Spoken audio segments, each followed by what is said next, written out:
Bom dia, nós somos o Grupo 1 e hoje vamos apresentar o nosso projeto final de TCC, que possui como tema desenvolvimento de copos plásticos biodegradáveis a partir de uma blenda constituída de amido de milho e acetato de celulose extraído da casca de arroz.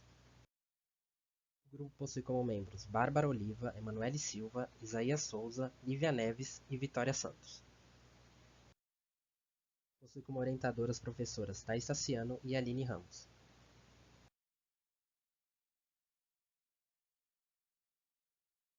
A história do plástico teve início em 1860, quando Alexander Parker, que era químico e inventor inglês, iniciou estudos com nitrato de celulose, que mais tarde foi nomeada como parquesina. E ela era usada por conta de suas propriedades, que eram a resistência à água, flexibilidade, sem brilho e aderência à pintura.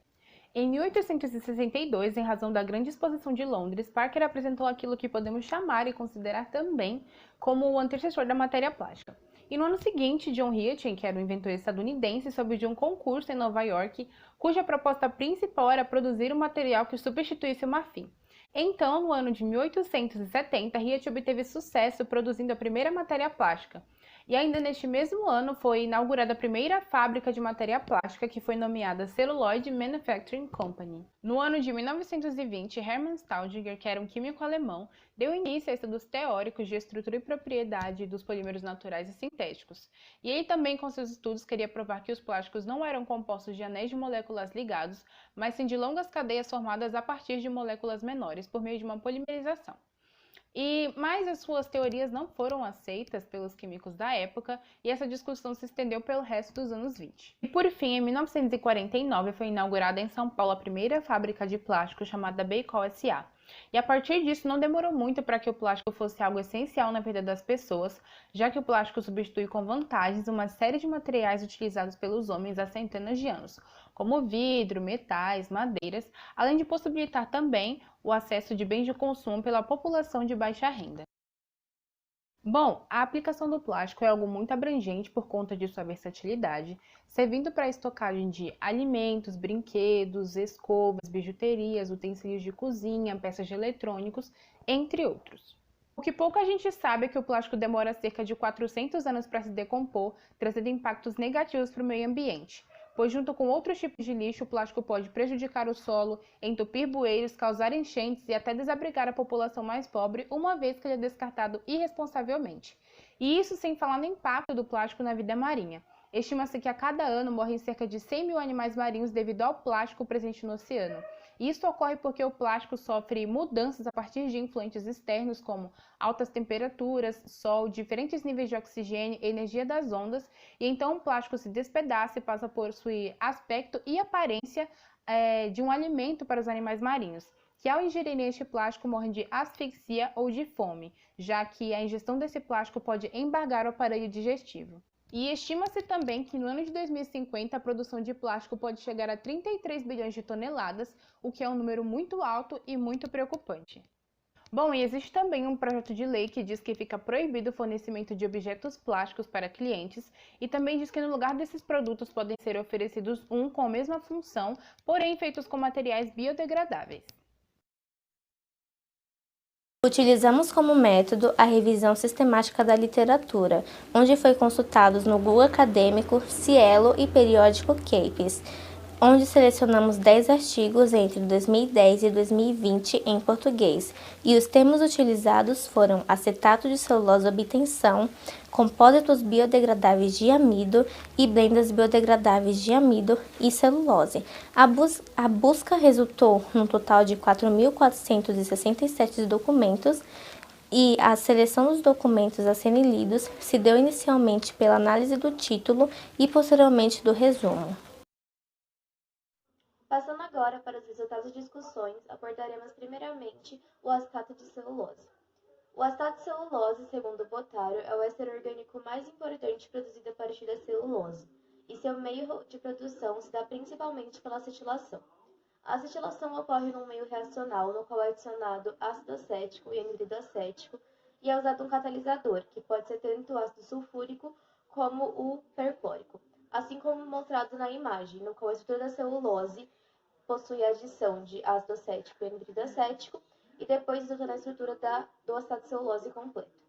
A acetilação pode se dar tanto de forma homogênea como heterogênea. A forma homogênea de acetilação se dá quando há uma mudança na estrutura fibrosa da celulose, enquanto que a heterogênea não ocorre essa mudança por causa de um uso de um agente não inchante, como o tolueno. O estudo dos resultados baseou-se principalmente na pesquisa de diferentes métodos e no uso de diferentes resíduos lignocelulósicos, dos quais foram selecionados o caroço da manga, a casca de arroz e o bagaço da cana-de-açúcar. Para o caroço da manga e a casca de arroz, foi promulgado o mesmo teste proposto por Meller em 2007, no qual foi feita uma acetilação homogênea em cada uma das substâncias que foram previamente purificadas por um método proposto por Rodrigues Filhos. Cada uma apresentou uma porcentagem diferente de rendimento. O caroço da manga apresentou 60% de rendimento, enquanto que a casca de arroz apresentou 90,3%. Ainda que haja uma diferença considerável entre os valores, ambos os valores mostraram-se satisfatórios e conseguiram ser aproveitados nos seus usos por meio de cada artigo. Já o bagaço da cana foi proposto por um outro método, foi promulgado por Silva em 2011, no qual foi feita da mesma forma a acetilação homogênea, só que dessa vez previamente feita uma poupação sódica do bagaço. O rendimento foi de 70% e, como já dito antes, ainda que haja uma diferença com os outros valores, da mesma forma o valor se mostrou satisfatório e foi bem usado no artigo proposto. O amido é um carboidrato polissacarídeo de reserva energética dos vegetais, constituído basicamente por dois homopolímeros da D-glicose, a amilose e a amilopectina, e a sua extração a nível comercial se dá por cereais, tubérculos e raízes. Devido à sua abundância e baixo custo, o amido vem sendo muito pesquisado para substituir os polímeros convencionais. Entretanto, devido a algumas de suas propriedades mecânicas, seu uso sozinho não é viável, e a partir daí surge a alternativa dos compósitos, onde há a junção de dois materiais diferentes buscando obter novas propriedades. Os 3 estudos analisados buscaram produzir os compósitos a partir do amido de mandioca e diversos resíduos da agroindústria, tendo sido a moldagem no primeiro estudo por termoformagem e nos demais por extrusão.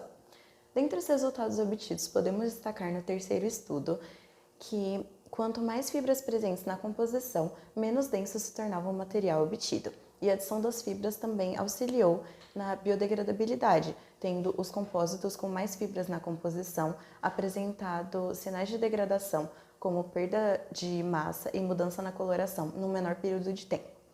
Já no segundo estudo, podemos destacar que a adição das fibras ocasionou um menor valor de luminosidade, devido aos compósitos adquirirem colorações como amarelada ou avermelhada. Já no primeiro estudo, observou-se que em alta umidade os compósitos perderam as suas propriedades mecânicas. Isso se dá devido ao caráter polar dos polissacarídeos presentes nas fibras. Isso faz com que os compósitos tenham uma capacidade de absorção de água. Então, vê-se como uma perspectiva futura utilizar os compósitos para armazenar produtos que tenham baixa umidade ou baixa exsudação, e eles podem auxiliar até mesmo no tempo de vida de prateleira do produto, já que os compósitos iriam reter líquidos e dificultar a proliferação de micro-organismos. Bom, quando se faz a junção do amido com acetate de celulose, se obtém uma blenda polimérica. As blendas poliméricas se caracterizam por serem formadas a partir da junção de diferentes polímeros. Possui como finalidade adquirir novas características ao produto final, principalmente de configurações mecânicas. Elas são divididas em 3 categorias, que são as blendas miscíveis, que possuem apenas uma fase em sua composição, as immiscíveis, que possuem separação de fase, e as compatibilizadas, que são blendas immiscíveis, mas possuem uma forte interação química. Bom, começando agora com alguns estudos realizados com o uso de blendas, eu começo com o de Silvério, que promoveu a criação de uma blenda de poliálcool vinílico e nanocristais de celulose. Nesse trabalho, nós vamos ressaltar o teste de resistência à tração. Falando sobre as especificidades desse teste, nós temos o equipamento que está descrito na imagem. Bom, as amostras elas são alocadas entre essas duas peças, fazendo-se uma força axial para verificar a deformação. Bom, as dimensões da amostra são de 30 micrômetros de espessura, 7 mm de largura e 30 mm de comprimento. A célula de carga que foi utilizada tem um valor de 100 kg/força. Os SEDs eles foram realizados em quintuplicata. Bom, a finalidade do teste de tração é assegurar que houve um incremento nas propriedades mecânicas da blenda, como eu havia falado no começo, que é um dos principais objetivos das blendas. Bom, analisando agora o gráfico obtido, temos que as blendas que continham 3, 6 e 9% apresentam uma maior resistência à tração do que comparado à amostra controle. Respectivamente, essa resistência aumentou em 49,5%, 95,6% e 140,2%. Observando agora a blenda constituída de policaprolactona com acetato de celulose feita por Barry, analisaremos o teste de resistência à tração na ruptura. As especificidades do teste são a utilização do equipamento que está descrito na imagem, as dimensões elas são delimitadas pela norma que está apresentada, que contém todas as condições para o teste. A célula de carga que foi utilizada foi de 20 kg/força. Os testes eles foram realizados em quintuplicata. Analisando agora os resultados, nós vemos que a blenda que contém 20% de policaprolactona e 80% de acetato de celulose apresenta um aumento de 330% na resistência à tração em comparação com a amostra que contém somente o PCl puro. Bom, observando agora a blenda composta por amido termoplástico, pectina e nanofibras de celulose, feita por Moreira, fazendo a análise do teste de propriedades mecânicas sob tração, no qual foi utilizado o equipamento que está apresentado na imagem, as dimensões foram delimitadas pela norma apresentada, que contém todas as condições relativas ao teste. A célula de carga que foi utilizada foi de 50 kg/força, e os testes eles foram realizados em triplicata. Bom, analisando agora o gráfico obtido, nós temos que as blendas que contêm as nanofibras apresentam uma menor deformação nos valores mais altos de tensão em comparação com as blendas que não possuem as nanofibras. Analisando agora os resultados, nós temos que um aumento de resistência à tração na ordem de 150%, um aumento de rigidez na ordem de 350%, e os melhores resultados eles são obtidos nas blendas que possuem 5 e 15% de nanofibra de celulose. A revisão de teses e artigos científicos permitiu sistematizar informações quanto à obtenção do acetato de celulose a partir do resíduo, comprovando seu rendimento e viabilidade, principalmente no âmbito ecológico, já que apresentam alternativas sustentáveis para sua produção, além de destinar resíduos considerados inúteis a um fim proveitoso e sustentável. Permitiu também evidenciar a eficácia dos compósitos por meio da junção do amido e resíduos da agroindústrias, que resultam em características aprimoradas. Logo, em um contexto industrial, é necessário um estudo aprofundado dos compósitos, já que diferentes resíduos atribuem diferentes propriedades. Outro sim proporcionou concluir que é possível a mistura de diferentes polímeros para aquisição de novas características. E o acetato de celulose apresentou resistência à blenda e, quando em pequenas proporções, o acetato de celulose não interfere no tempo de biodegradação. E, a partir desses resultados, fundamenta-se o nosso projeto, em que visamos a produção de um copo biodegradável a partir da obtenção do acetato de celulose e a partir da casca do arroz. Essa etapa, inclusive, foi projetada em uma instrução de trabalho. Com a junção do acetato de celulose obtido e o amido de milho comercial, formam uma blenda, sendo o acetato um agente de reforço para o amido. Com a blenda já formada, a moldagem do copo se dá por termoformagem, com posteriores testes de caracterização para confirmar a sua viabilidade.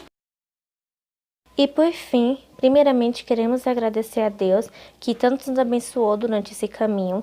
Agradecemos a nossa família e amigos próximos, as nossas professoras orientadoras Thaís e Aline, que tanto nos incentivaram durante todo esse período do curso, e a todos os professores, a instituição Etequima Agostina e a todos que de alguma forma, indireta ou indiretamente, participaram da realização desse projeto. Bom, essas são as nossas referências.